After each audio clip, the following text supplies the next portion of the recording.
Hey guys, एक बार फिर से आप सभी का मिस्टर व्यास के अंदर स्वागत है। और ये होने वाला है episode quick chat with mister Vyas, जहां पर अंडर 5 मिनट में आपको किसी टॉपिक के बारे में एक्सप्लेन करूंगा। जहां पर आज हम बात करने वाले हैं स्पॉन्सर्ड पोस्ट आपकी साइट पे पब्लिश करने से क्या गूगल आपको पेनलाइज करता है या नहीं। एक सबसे इंपॉर्टेंट सवाल जो बहुत सारे लोगों ने मुझसे पूछा, इस सवाल का जवाब आपको इस वीडियो के अंदर पूरा डिटेल डिस्कशन के साथ मिल जाएगा। सो अगर आप इस चैनल पे नए हैं, मेक श्योर इस चैनल को जरूर सब्सक्राइब करें, वीडियो को लाइक करें और अपने ओपिनियन वीडियो के एंड तक जाकर के देना मत भूलिएगा। चलेगा, शुरू करते हैं।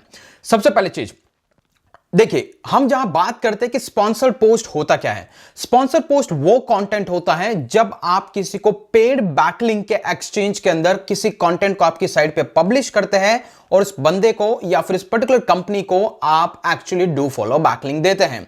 तो ये हो गया स्पॉन्सर्ड कंटेंट। और गूगल स्पॉन्सर्ड कंटेंट को लेकर के ज्यादा मॉनिटरिंग करता है या फिर इसके अराउंड इतने ज्यादा डिस्कशंस होते हैं, वो इसलिए होते हैं क्योंकि गूगल का जो एल्गोरिथम है उसमें एक मोस्ट इंपॉर्टेंट क्राइटेरिया बैकलिंक भी है। जब किसी साइट को ऑथेंटिक साइट से मल्टीपल बैकलिंक्स मिलती है तो गूगल का एल्गोरिथम समझता है कि वो साइट ऑथेंटिक है और उसकी रैंकिंग में इंक्रीमेंट होता है। तो अल्टीमेटली अगर आपके पास पैसा है, आप कहीं पे जाकर के बैकलिंक्स ले लेते हैं, तो आप गूगल के सर्च इंजन को मैनिपुलेट कर सकते हैं कुछ हद तक। Because backlink is not the only criteria, लेकिन one of the most important criteria. तो इसीलिए मार्केट में लोग डिस्कस करते हैं कि क्या ऐसा करने से क्या गूगल आपको कैप्चर कर लेता है, नहीं कर लेता है। सबसे इंपॉर्टेंट चीज मैं यहां पे आपको बताना चाहता हूं गाइस, गूगल ने सबसे पहले क्रोम का एक्सटेंशन लॉन्च किया था, तो उस टाइम उसने भी मार्केटिंग कुछ इसी तरीके से की थी कि हर एक वेबसाइट ओनर को कहा था कि भाई आप इसके बारे में पब्लिश करें। तो दैट मींस कि गूगल इसके डायरेक्टली अगेंस्ट नहीं है। लेकिन यहां पे दो इंपॉर्टेंट फैक्टर्स आते हैं, जहां पे सबसे पहला फैक्टर है वो है थीन कंटेंट और नंबर 2 है वो है टाइप ऑफ बैकलिंक।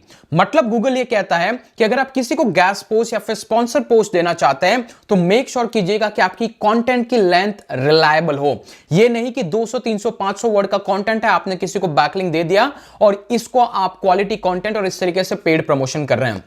अगर ऐसा कुछ कर रहे हैं तो मतलब आप उसकी पॉलिसी को वायलेट कर रहे हैं और उस केस के अंदर हो सकता है आप पेनलाइज हो जाए, क्योंकि उसका प्योर इंटेंशन समझ में आ जाएगा कि आपने यहां पे थीन कंटेंट मतलब जिसके लेंथ 500-600 वर्ड की है वो लिखा ही इसलिए है ताकि आप किसी को बैकलिंक दे सकें। तो यहां पर आप गूगल की नजर में कैच कर जाते हैं और ये अल्टीमेटली आपके लिए नेगेटिव ऐसी होगा। और नंबर 2 जो पार्ट है गाइस, वो यहां पर है बैकलिंक के साथ में अटैच होने वाला टैग। पहले गूगल के पास 2 ही टैग हुआ करते थे, डू फॉलो का टैग और नो फॉलो का टैग। लेकिन बाद में गूगल ने नो फॉलो टैग के साथ में कुछ एडिशनल टैग भी ऐड किए, जिसमें से एक टैग था वो था स्पॉन्सर टैग। तो अगर आप जब किसी को पेड बैकलिंक देते हैं तो आपको स्पॉन्सर टैग लगाना है, ऐसा गूगल का कहना है। बट द रियलिटी इज जब कोई आपसे बैकलिंक की डिमांड करता है तो वो आपको स्पॉन्सर टैग लगाने से आपको पैसा नहीं देगा, वो बोलेगा कि मुझे डू फॉलो बैकलिंक चाहिए। तो इन शॉर्ट इस कंडीशन से आपको बचने के लिए गाइस यहां पर 2 चीजें करनी होगी। लेकिन इन चीजों को एक्सप्लेन करने से पहले मैं थोड़ा सा समराइज दे देना चाहता हूं गाइस, और वो है हमारी best recommended hosting for the beginner. Hey guys, so अगर आप बिगिनर है, आपकी ब्लॉगिंग की जर्नी को शुरुआत कर रहे हैं, सबसे पहले आपको आपका फाउंडेशन स्ट्रांग करना है। मतलब कि आप जिस होस्टिंग को यूज करने वाले हैं मेक श्योर वो रिलायबल हो और पावरफुल हो। उस केस के अंदर मेरा जो रिकमेंडेशन रहता है वो है होस्टिंगर। आप सिंपली इस पर्टिकुलर लिंक पे आ सकते हैं, डायरेक्टली इस पेज पे लैंड करेंगे। आने के बाद गाइस आपको एज एन बिगिनर यहां पे आने के बाद शेयर होस्टिंग को परचेज करना है।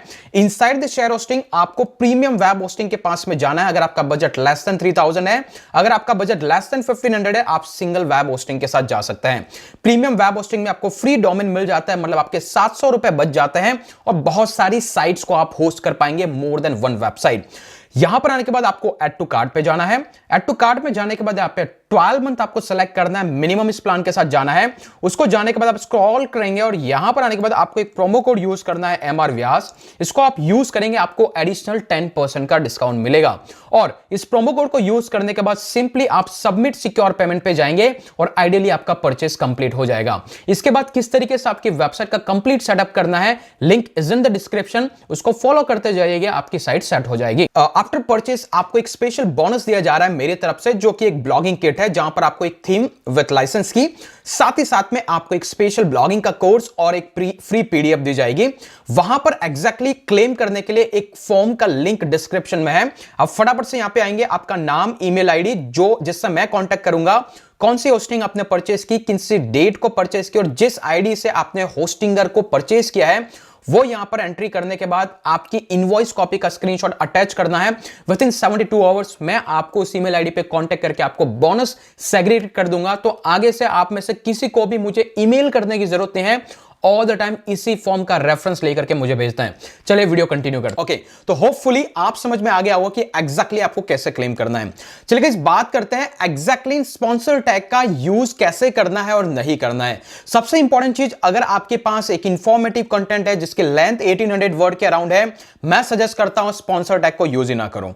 क्यों? क्योंकि जब आप करोगे तो आपको पैसा वैसे ही नहीं मिलेगा। तो नंबर 2 ऑप्शन हो जाता है कि आप कंटेंट को इतना क्वालिटी अपने क्लाइंट से मांगो। जैसे मेरे केस के अंदर मिस्टर व्यास आइडिया के अंदर मैं क्या करता हूं, मैं यूजर को या फिर पब्लिशर को बोलता हूं कि मुझे मिनिमम 1800 वर्ड का कंटेंट चाहिए, वो कंटेंट मुझे दो, फिर मैं पब्लिश करूंगा और मैं आपको एक डू फॉलो बैक लिंक दूंगा। तो इस केस के अंदर ये बिजनेस लेजिट हो जाता है। क्यों लेजिट होता है? बिकॉज गूगल के 200 एसईओ पैरामीटर में से एक ऑन पेज एसईओ का फैक्टर ये भी है कि आपको आपके कंटेंट के अंदर से कोई भी एटलीस्ट एक बैकलिंक किसी न किसी एक्सटर्नल साइट को देनी है। तो उस केस के अंदर हम गूगल के उस क्राइटेरिया को फुलफिल करने के लिए 1800 वर्ड का कंटेंट उनसे मांगते हैं, जिससे वो थिन कंटेंट के लिस्ट से बाहर हो जाता है। और नंबर 2, हम उनको एक डू फॉलो बैकलिंक दे देते हैं ताकि वो हमारा ऑन पेज एसईओ चेकलिस्ट को भी पास हो जाता है। और जब आप इस तरीके से स्ट्रेटेजिकली काम करते हैं तो गूगल कभी आपको कैच नहीं कर पाएगा। तो ये होता है गाइस कैसे आप स्पॉन्सर्ड बैकलिंक जो होती है उसके थ्रू आप एग्जैक्टली पैसा कमा सकते हैं बिना किसी पेनलाइजेशन के। होपफुली आज के इस क्विक चैट में आपको ये इन्फो मिली होगी। और अगर आप होस्टिंग के आने वाले जितने भी बोनसेस को क्लेम करना चाहते हैं, मेक श्योर आप उस गूगल फॉर्म को भरिएगा, क्योंकि उसी के थ्रू मैं फ्यूचर कम्युनिकेशन करने वाला हूं और बहुत सारे एक्सक्लूसिव टिप भी आने वाला है। सो आज के लिए इतना ही, फिर मिलेंगे अगले वीडियो के अंदर। तब तक के लिए जय हिंद, जय भारत।